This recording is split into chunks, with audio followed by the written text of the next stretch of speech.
नमस्कार। आइए सुनते हैं पुरुषोत्तम मास महात्म्य अध्याय 11।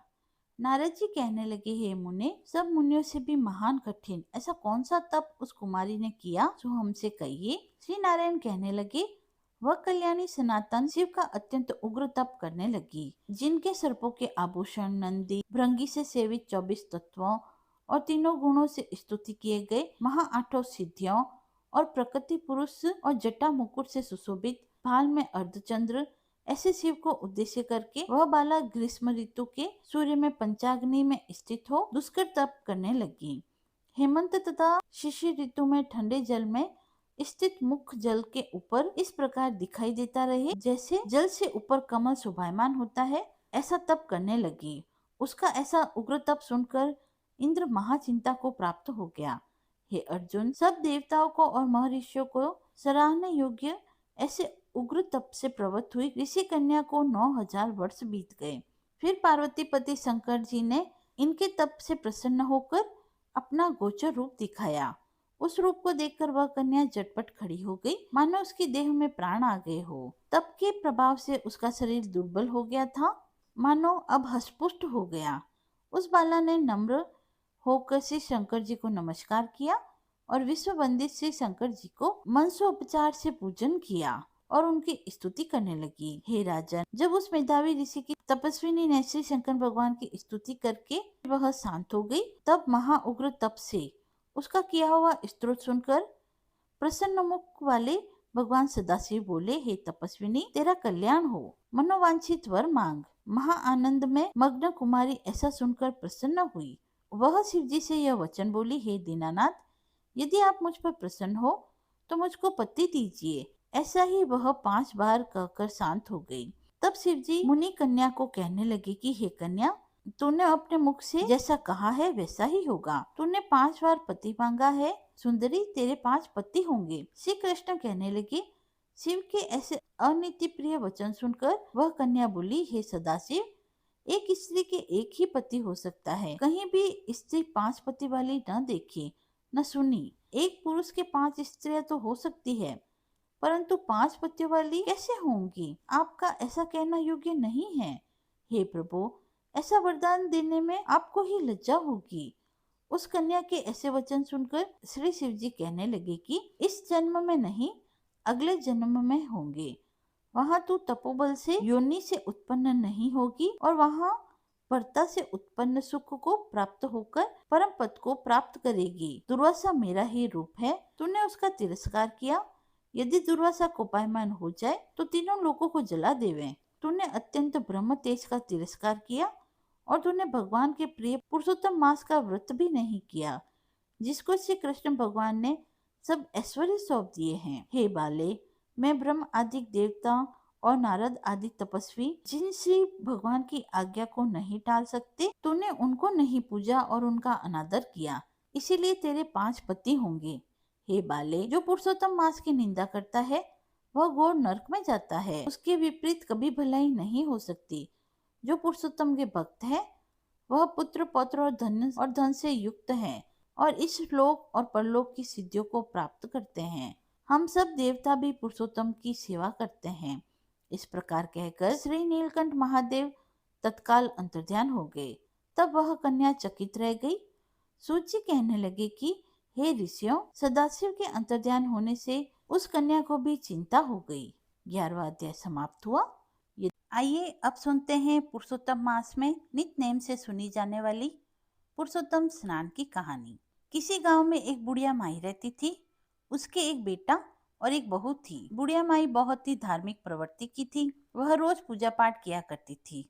हर 3 साल बाद जब पुरुषोत्तम मास आता, बुढ़िया माई स्नान, व्रत और दान करती। एक बार पुरुषोत्तम मास आने पर बुढ़िया माई के बेटे और बहू ने उनसे कहा, माँ, तुम हर बार पुरुषोत्तम मास आने पर व्रत, स्नान, दान, पुण्य करती हो। तुम्हें इसका क्या पुण्य मिला?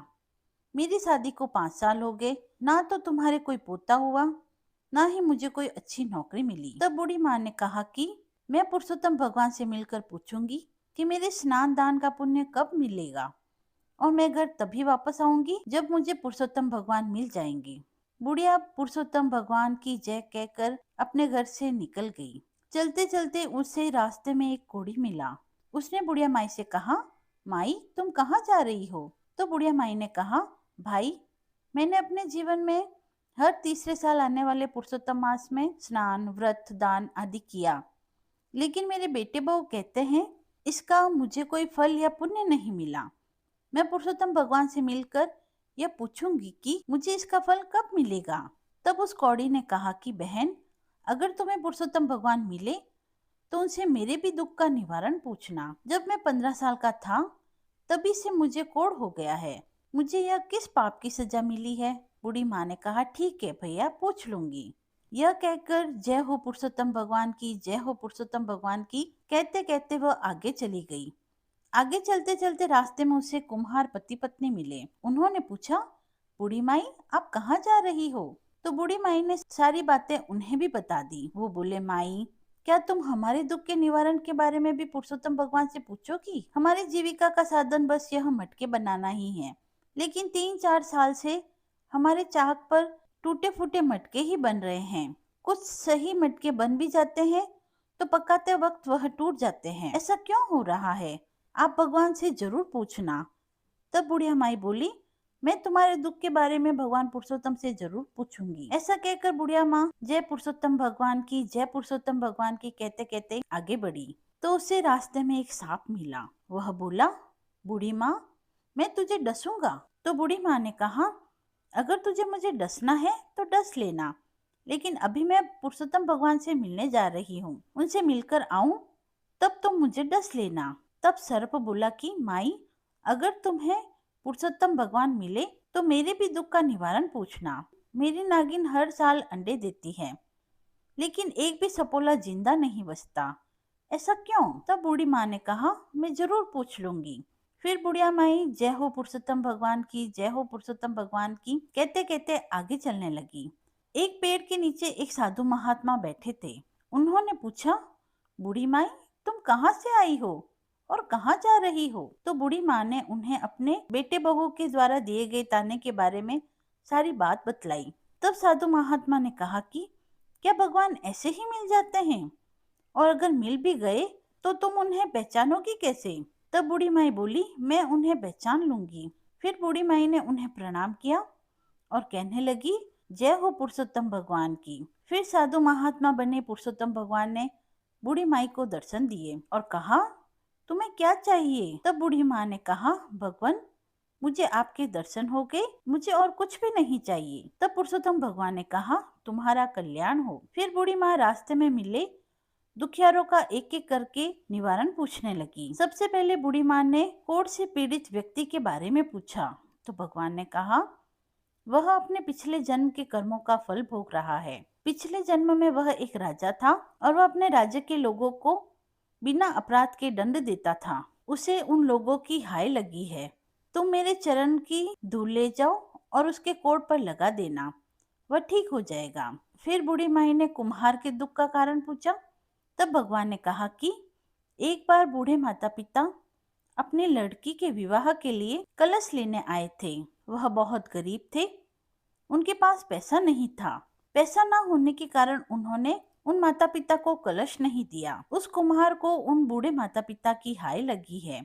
अगर कुम्हार 100 मटके बनाकर किसी प्याऊ में दान दे दे तो उसका दुख दूर हो जाएगा। फिर बूढ़ी माँ ने नाग नागिन के बारे में पूछा तो भगवान ने कहा कि नागिन ने एक बार गर्भवती स्त्री को डस लिया था, जिससे वह स्त्री अपने बच्चे के साथ ही मर गई। इन्हें उन गर्भवती स्त्री की हाय लगी है।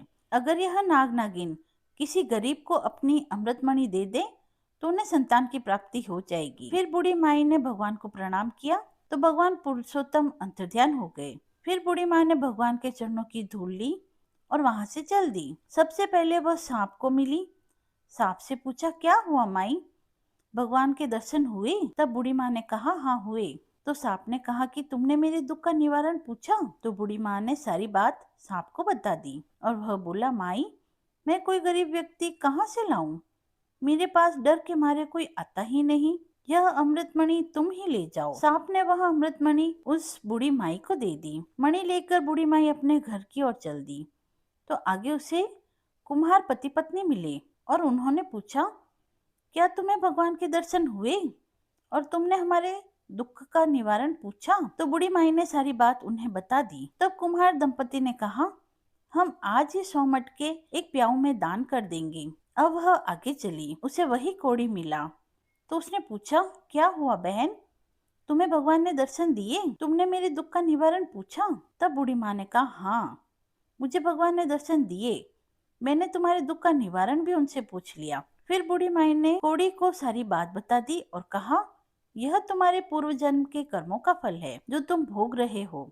बूढ़ी माई ने भगवान के चरण की धूल कोड़ी के शरीर पर लगा दी और वह कोड़ी ठीक हो गया। कोड़ी ने बूढ़ी माई को खूब धन दौलत दी। फिर बूढ़ी माई बहुत सारा धन और अमृतमणि लेकर अपने घर पहुंची तो उसने देखा कि उसका घर एक सुंदर मकान में बदल गया है और अन्न धन के भंडार भरे हैं। बेटा बहू माँ को देखकर बहुत खुश हुए।